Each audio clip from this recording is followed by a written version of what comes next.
ہم کیس سنتے ہیں، کاغذ پہ کچھ فکرے لکھے ہوتے ہیں، اندازہ لگانا ہوتا ہے کہاں سچ ہے کہاں جھوٹ ہے.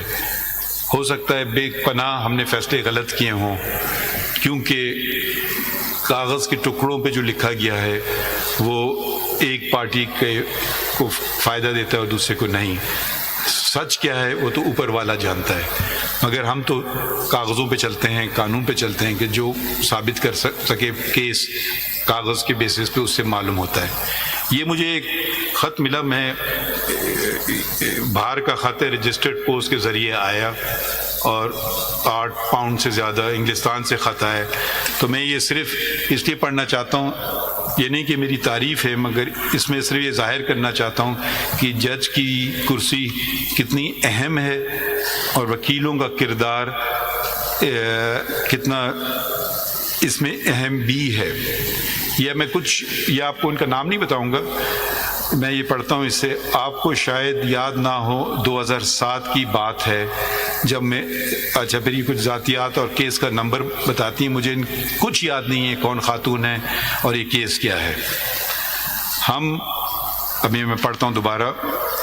میں اور میرے 2 بچے کیمبرج میں مقیم ہیں انگلستان میں، جہاں میں فل اسکالرشپ پر PhD کر رہی تھی. مجھے آج بھی وہ خوف و ہراس کی زندگی یاد ہے. ہر وقت یہ دھڑکا لگا رہتا تھا کہ آج یا کل بچے چھن جائیں گے. عدالت میں ہمارا کیس لگا. سپریم کورٹ کا وکیل نہیں تھا تو میں خود سامنے آئی اور سادہ الفاظ میں مدعا بیان کیا. آپ نے تسلی سے میری بات سنی. ایک خوف سا تھا کہ آج کیا فیصلہ ہوگا. میری گھبراہٹ دیکھتے ہوئے آپ نے کہا، آپ اطمینان رکھیے. آپ نے فیصلہ لکھا. یہ وہ فیصلہ ہے جو آج تک میرے اور میرے بچوں کے سروں پر ڈھال بن کر کھڑا رہا. میں نے نہ صرف کیمبرج یونیورسٹی سے ایجوکیشن میں PhD حاصل کی، بلکہ 2 سال وہاں پڑھانے کے بعد 2021 سے آکسفورڈ یونیورسٹی میں بطور سینئر لیکچرر فائز ہوں. میری بیٹی، نام نہیں بتاؤں گا، اس سال یونیورسٹی سٹی شروع کرے گی. وہ وکیل بننا چاہتی ہے. میرا بیٹا اگلے سال A لیولز کرے گا. وہ سافٹ ویئر انجینئرنگ کرنا چاہتا ہے. ہم اکثر مل کر آپ کی عدالت کے بارے میں باتیں کرتے ہیں اور میں بچوں کو کہتی ہوں کہ قابل، ایماندار اور خدا ترس انسان نہ صرف اپنے لیے بلکہ ہر اس زندگی کے لیے کامیابی کا باعث بنتے ہیں جن کا گزر ان کے راستوں سے ہو. پشاور کی گلیوں بریکٹ میں لکھا ہے میرا آبائی شہر سے نکل کر آکسفورڈ تک کا سفر مشکل تو تھا. ہر آپ جیسے ایماندار منصفین کی مرہون منت بخوبی طے ہوا. تو یہ میرے خیال میں میں نے کوئی خاص بات نہیں کی. یہ ہمارا فرض ہے، اسی لیے ہمیں انتخاب کیا جاتا ہے. اور میں جو اس خطوط میں، یہ آپ کے لیے نہیں ہے، یہ اگر میرے ڈسٹنگوش کلیگز کے لیے ہے، اور یہ گزارانہ بات ہے، کوئی ریچ یہ بات نہیں کر رہا ہے یا افریدی صاحب، تو تھوڑا خیال رکھیے گا. آپ سب کا شکریہ ادا کرنا چاہتا ہوں کہ آپ آئے اس تقریب میں.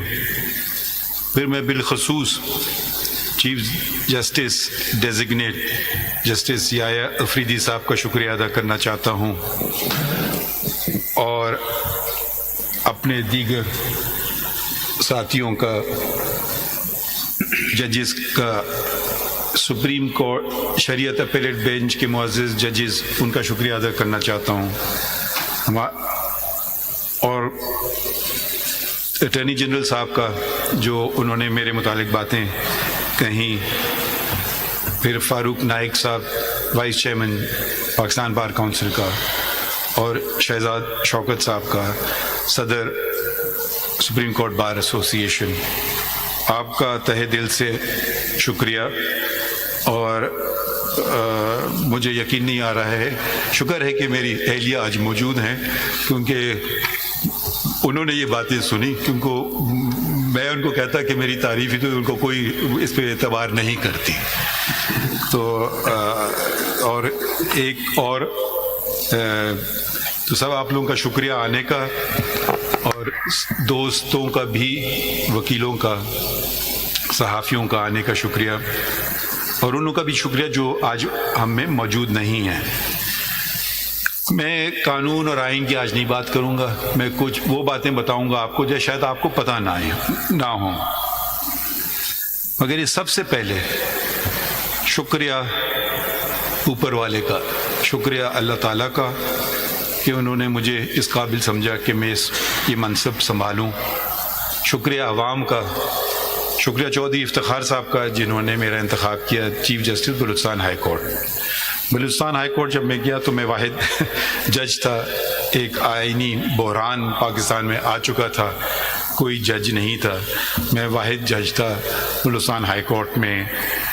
تو کسی سے مجھے سیکھنے کو نہیں ملا، وکیلوں نے مجھے سکھایا، اور ان کی مدد سے اپنے بلوچستان کے وکیلوں سے آگے بڑھے، ججز اپوائنٹ کیے، اور ایک غیر فعال عدالت عالیہ بلوچستان پھر کا کام شروع ہوا.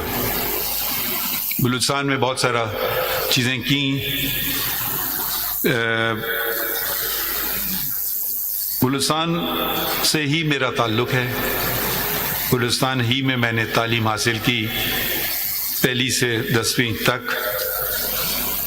سینئر کیمبرج وہاں ہوتا نہیں تھا تو اس لیے کراچی گئے. اس کے بعد 10ویں کے بعد میرے والد کی پیدائش 30 میل دور ایک شہر ہے پشین، وہاں ہوئی تھی، اور ان کے والد قندھار سے ہجرت کر کے آئے تھے اور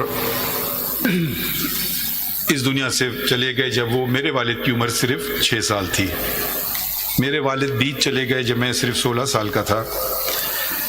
اب میں اپنے خاندان کی خواتین کا ذرا ذکر کرنا چاہتا ہوں. میری دادی جن سے میری کبھی ملاقات نہیں ہوئی، جن کو ہم ادے کہتے تھے، ان کے 3 بیٹے تھے.